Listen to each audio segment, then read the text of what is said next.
Welcome to another edition of Church and State with Chris Ferrara and Brian McCall. How you doing this week, Chris? I'm doing fine. The world, not so well, however. Yeah, we didn't get a decision on the Dobbs case from the Supreme Court. There was a little speculation, but it'll come out eventually. Yeah, well, I think they'll probably just release it in ordinary course toward the end of the term, which is what everyone was expecting in the first place. Probably. And, my view on that is that there's no way that if anyone on the 5-judge majority was even thinking about changing his vote, that's not going to happen now. Because the perception would be that the mob intimidated a Supreme Court justice to revise his opinion. Yes, exactly. In which case, the Supreme Court would have totally lost whatever legitimacy it has left.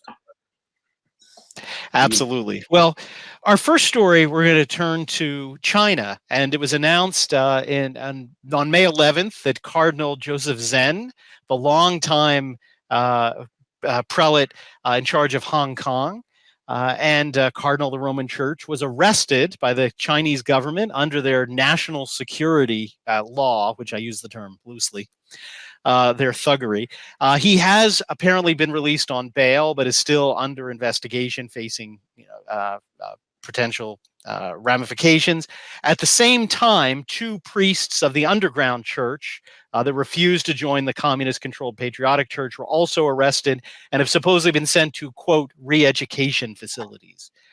So really the interesting story here, aside from our need to pray for the cardinal who's being persecuted, a cardinal I think is a great confessor of the faith, is how is this happening? Didn't the Vatican sign a détente agreement with China that was supposed to make everything honky-dory with the communists? Well, it looks like the wizards of Vatican diplomacy have done it again.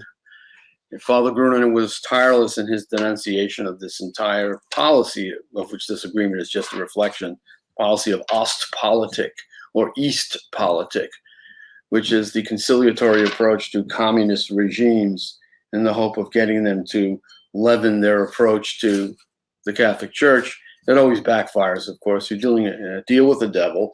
The devil isn't going to keep his bargain. It's a devil's bargain, and the devil wins. And that's what's happening now. Entirely predictable.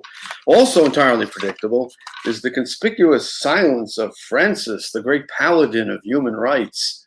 Now that one of his cardinals has been arrested, you hear the crickets coming from the Vatican? Not a word of protest as far as I know, unless they came out with a statement today. Nothing really. No. I mean, again, this prince of the church has been arrested. This should be full on diplomatic intervention.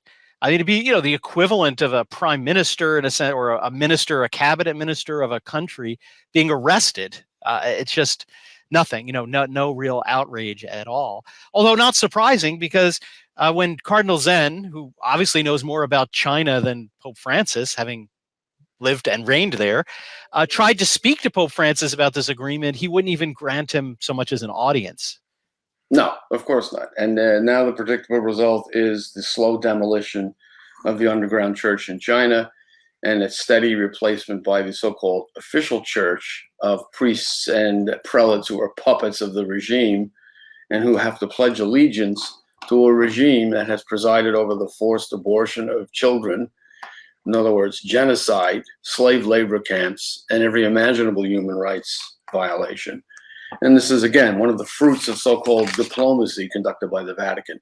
They're totally incompetent when it comes to dealing with communist regimes, and they're hobbled in the first place by this policy of Ostpolitik, trying to conciliate a regime that cannot be conciliated. They will relentlessly pursue the destruction of the underground church and its replacement by this monstrosity they've created, the Catholic Patriotic Association, which is this hideous thing that calls itself a church, and it's actually just an arm of the Chinese communist state. Now, this agreement that we've mentioned, what exactly does it say again? I'm trying to remember. Oh wait, that's right. We don't know what it says. I was scratching my head as you said that. Right. It's the secret accord that no one is allowed to see, but we can deduce its provisions from the operations of the Chinese government since then. So we really, I guess you're raising an valid point. Do we really know whether this agreement was even violated, or is this not, in fact, the execution of the agreement. And that would entitle the Chinese government, having achieved recognition of the Catholic Patriotic Association, a schismatic pseudo-church, to arrest anyone who opposes the schismatic pseudo-church, including Cardinal Zen. Maybe that's what's happening. Maybe they are, in fact, fulfilling the agreement. I hadn't looked at it. Right. But you're right. I mean, it's interesting. Think about if you signed this agreement that Cardinal Parolin, again, at first praised. He's recently in some comments said, "Oh, maybe it needs some tinkering." But if it's such a great deal, why wouldn't you make it known? Right? It begs the question, leads one to believe maybe it does have a provision like this that grants such power. Now, the last time an agreement like this or a de facto situation like this existed in the church on such a wide scale goes back over 1,000 years to the Emperor of Germany, who was being tolerated, not necessarily just even to a point, but to invest bishops in the German church without the approval of the Pope and just on his own authority. And the Pope fought a bitter battle with the Emperor Henry V of Germany to reassert the authority, the libertas ecclesia, the freedom of the church. But since Vatican II, we're really big into religious freedom, I thought.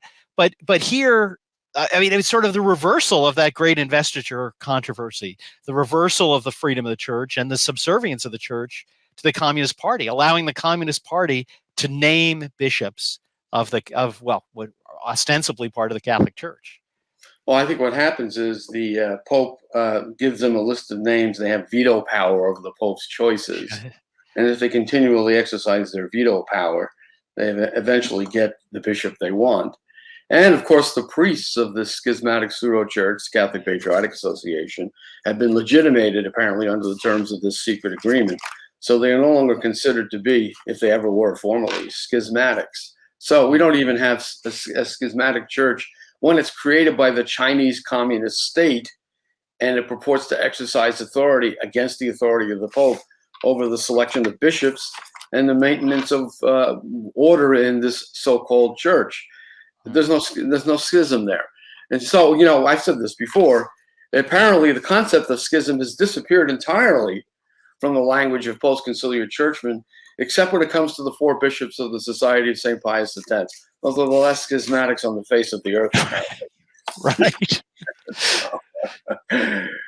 So the only way to get the Chinese Patriot Association into trouble is if they reached out and started talking to the Society of St. Pius X. Then all of a sudden they might be persona non grata. Oh, I actually made a joke about that one. If the Society of St. Pius X wants to regularize its situation, it needs to join the Catholic Patriotic Association immediately. That would solve the problem. Right. Wow. Yeah, we remember also that because of the quirks of history, the Chinese Catholics were using the traditional Latin Mass because they had not adopted the Novus Ordo liturgy. Yes. That's, of course, changed since then. I'll bet you that one of the aims of the agreement was to get the Novus Ordo into the Chinese Catholic Church. Probably, yes. Probably you're right. Well, we'll have to watch the story because, interestingly, the only bits of detail the Vatican has shared are that, and again, they haven't even shared your procedure. We're assuming that the Pope does a list and they veto. It could be the other way around, that they present a list that he can veto. We don't know. But what we do know is it's a 2-year agreement that was entered into in 2018, which was renewed for another 2 years in 2020.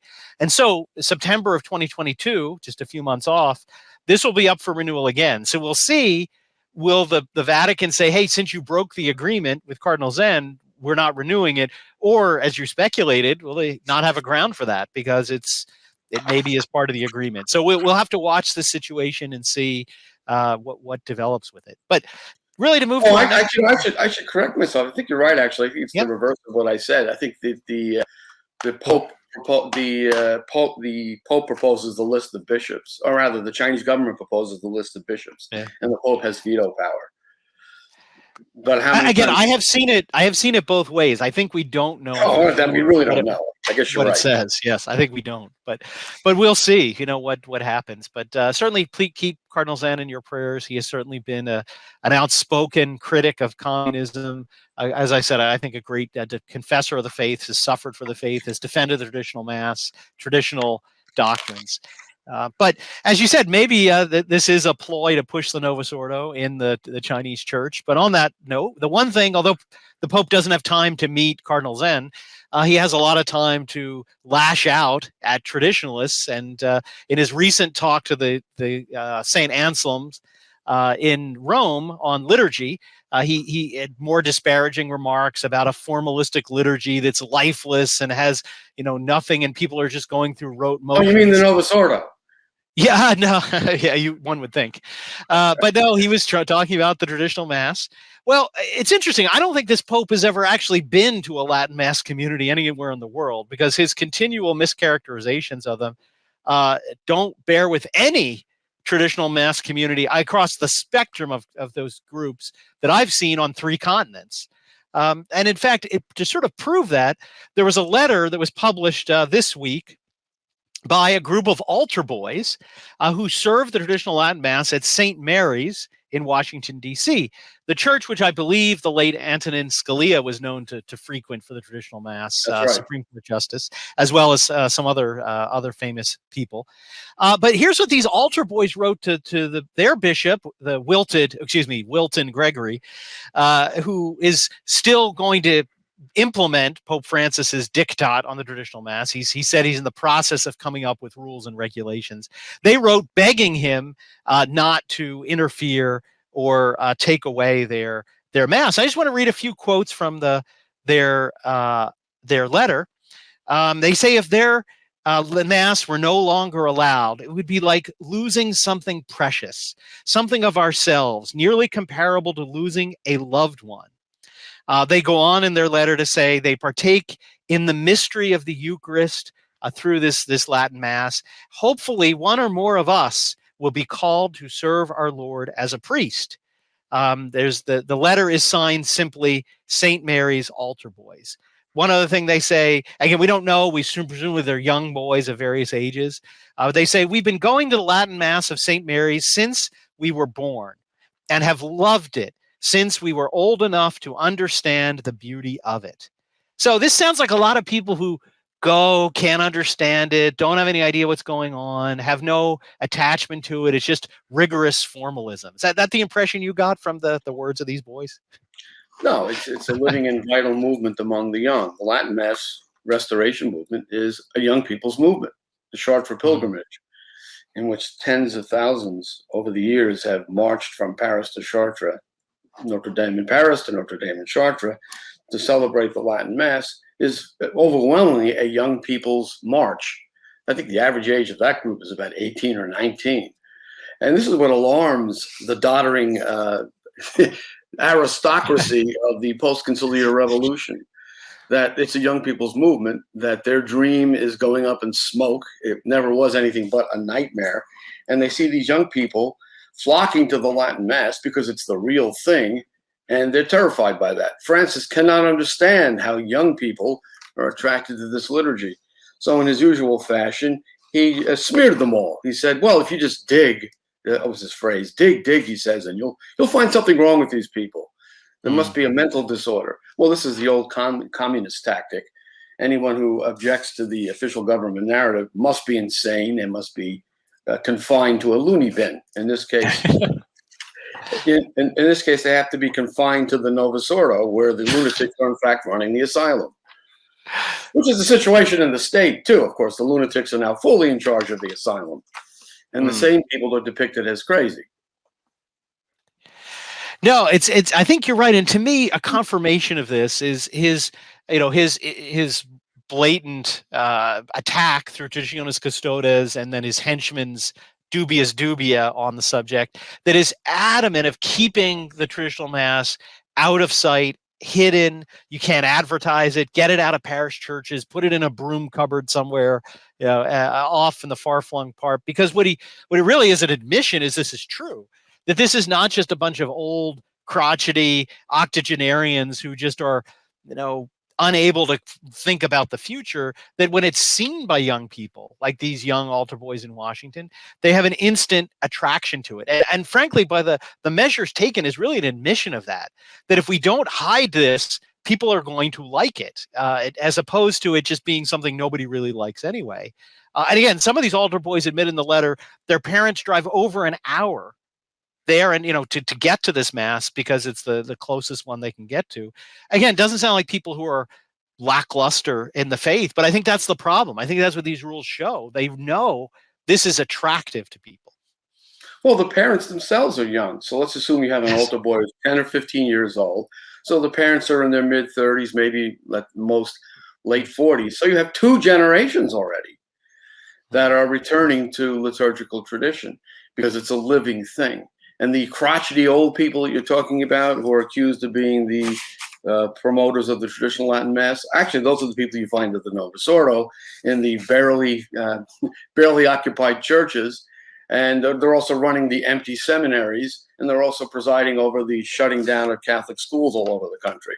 So it's the old people who are presiding over this disaster and the young people who are doing something about reversing it. And again, we have 2 generations. Soon it will be 3 generations. There's nothing this Pope can do to prevent the Latin Mass restoration because the Latin Mass is a work of the Holy Ghost formed over the ages. And ironically enough, from the bottom up in the devotion of the faithful, never imposed from the top down. And all Pope Pius V did in standardizing the Roman liturgy was to recognize its predominance in the church. And even then, he said, local rites of 200 years or more vintage could remain. But these 2 were derived from the Roman Missal. And that Missal was, as I say, a work of the Spirit through the faithful. And the canon can be traced all the way back to apostolic times. So there's nothing that can be done to eliminate it. It can't be extirpated from the church, not even by brute force. This initiative of Francis will fail. Now, it's interesting my last thought is you mentioned his comment about there must be something wrong with the people. And again, this is purely speculation, but his behavior, it almost seems like something bad happened to him as a little kid. I mean, it almost seemed like his irrational hatred and detestation of it. You remember the example early in his papacy when he was a little altar boy with his hands folded, and he flipped out and almost, shouted at the kid, "Don't fold your hands." I mean, it's almost like some, abusive priest or someone appeared in his early life and has sort of skewed his whole psychology towards liturgy. Again, I have no proof of that, but just his behavior almost suggests that. Well, it could be that, or it could be what is shown from the objective signification of all the different things he says, namely the utter arrogance of the modernist as reformer. And the modernist as reformer, who is outlined for us a kind of character study in Pascendi, the landmark encyclical of Pope St. Pius X, simply wants to reform everything in the church, everything, the liturgy, philosophy, seminary formation, the convents, you name it, it has to be reformed and made modern. That's what modernism is. And when you say that the church must be modern, what have you done? Well, you've launched the church onto the tides of history, and the church succumbs to this whirlpool of utter historicism where it's changing with each passing day, depending upon the fashion of the day. And this is what's at work in Francis doing what you mentioned earlier. And that's when I knew we could no longer defend this Pope. He was down in the grotto in St. Peter's. There was an altar boy standing like this. He walks up to the altar boy, puts his hands on the little boy, and pulls them apart and says, "What's wrong with your hands? Are they stuck?" Now, what kind of a man would do that to a little boy showing respect for the papal office? I think that question answers itself. It does. Well, we have a few minutes left. I think we turn to where we opened. We were mentioning the Dobbs case and the potential overturning of Roe v. Wade if the draft opinion that was leaked does garner the 5 votes it seemed to have, and the sort of apoplexy of the radical liberal pro-abortionists panicking that abortion may be restricted or maybe outlawed in certain states. There was an interesting phenomena in the GOP primary in Pennsylvania for the Senate seat there. And as we're recording this, there's not a clear winner. There were 3 candidates in that race.